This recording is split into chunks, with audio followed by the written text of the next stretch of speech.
ফেব্রুয়ারিতে ত্রয়োদশ জাতীয় সংসদ নির্বাচন। সারা দেশ প্রস্তুত হচ্ছে একটি অবাধ, সুষ্ঠু ও গ্রহণযোগ্য নির্বাচনের জন্য।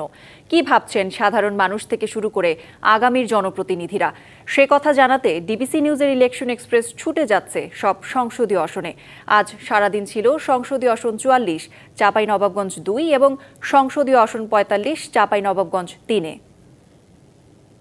স্বাগত জানাচ্ছি সিএসআরএম ডিবিসি ইলেকশন এক্সপ্রেসে। আজ সারাদিন থাকবো চাঁপাইনবাবগঞ্জ ২ আসন এবং ৩-এ।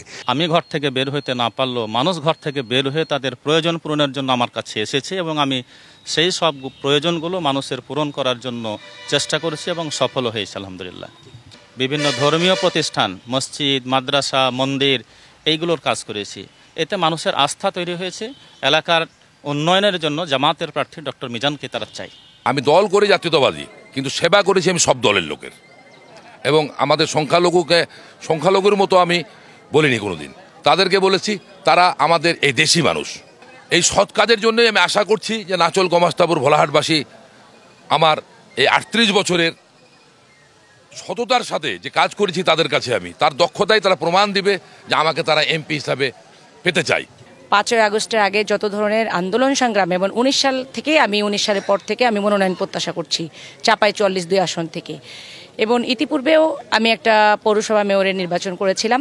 এই ফ্যাসিস্টের আমলে এই নির্বাচনে আমার ঘোষণা করা হয়নি। আমাকে দলমত নির্বিশেষে বিপুল ভোটে বিজয়ী করার পরও ঘোষণা হয়নি।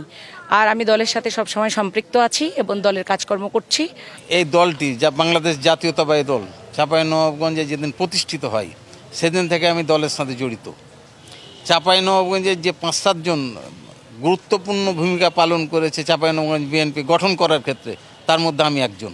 আমি নিঃস্বার্থভাবে আমি দলকে সুসংগঠিত করার জন্য আমি যথাসাধ্য চেষ্টা করে যাচ্ছি এবং ভবিষ্যতে যাব ইনশাল্লাহ। ৫ই আগস্টের গণঅভ্যুত্থানের পরে আপনারা জানেন যে আমিরে জামাতের নেতৃত্বে আমরা ঢাকেশ্বরের মন্দিরে গিয়েছি। জাতীয় পর্যায়ের নেতৃবৃন্দের সাথে আমরা বারবার ঢাকায় বসেছি। স্থানীয়ভাবে স্থানীয় যে নেতৃবৃন্দ তাদের রয়েছে, পূজা বাস্তবায়ন কমিটি, তাদের সাথে বারবার বসেছি। তাদের এই উপাসনাগুলোকে আমরা পাহারা দিয়েছি, তাদের পাশে থেকেছি, সাহস দিয়েছি।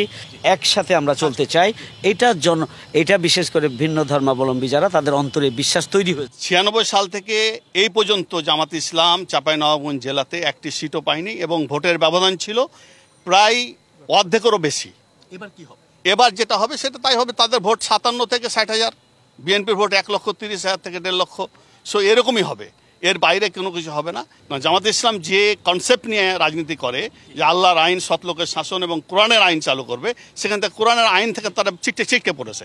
আগামীকাল থাকছে নওগাঁ ১ এবং ২ আসন, সেখানে তুলে ধরার চেষ্টা করব বিভিন্ন রাজনৈতিক দলের তৃণমূল পর্যায়ের নেতাকর্মীরা কি ভাবছেন আগামী নির্বাচনকে কেন্দ্র করে। সেসব বিষয়ের সঙ্গে থাকুন সিএসআরএম ডিবিসি ইলেকশন এক্সপ্রেসে।